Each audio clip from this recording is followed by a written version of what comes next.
Alors, je poursuis le cours d'optique donc sur l'étude de l'étude des rayons lumineux au travers de lentilles convergentes. Donc, on avait vu à travers une activité donc les différents types de lentilles convergentes, divergentes, leurs caractéristiques visuelles. Les lentilles convergentes sont fines aux extrémités, épaisses au centre, et inversement pour les lentilles divergentes.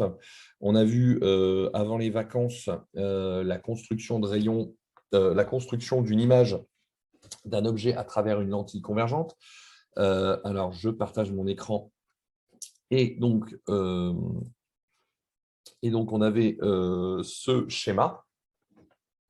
Donc, lorsqu'on a un objet AB qui est présenté face à une lentille convergente, donc la lentille convergente, c'est un segment avec les doubles flèches dirigées vers l'extérieur.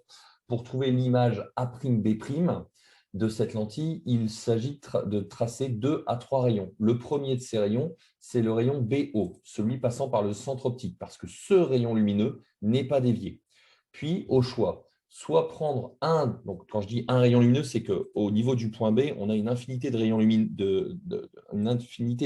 lumineux qui rayonnent en fait, ils rayonnent dans tous les sens, d'accord. On en choisit donc un, celui passant par le centre optique, puis on va en choisir un autre, par exemple celui parallèle à l'axe optique avant de taper la lentille, puis propriété sur ces rayons lumineux à travers une lentille convergente, les rayons ressortent en passant par le foyer image, F'. Ou vous prenez le rayon partant de B passant par le foyer objet, et tout rayon passant par le foyer objet ressort parallèle à l'axe optique.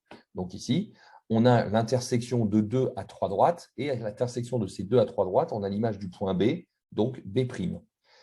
Comme le point A est le projeté orthogonal de B sur l'axe optique, quand je dis projeté orthogonal, c'est qu'en fait, vous avez un angle droit entre les deux droites.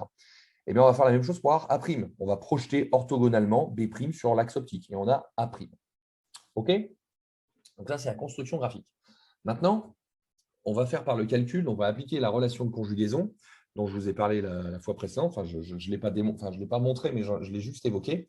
En fait, avec la relation de conjugaison, on va pouvoir prédire, par exemple, la position de l'image, donc A'B', connaissant la position de l'objet. En règle générale, on sait ce qu'on prend en photo, par exemple, on sait où il est placé, et en connaissant la distance focale, donc la distance focale qui est la distance OF', D'accord. Avec la connaissance de ces deux informations, on va pouvoir donc trouver, la distance OA'.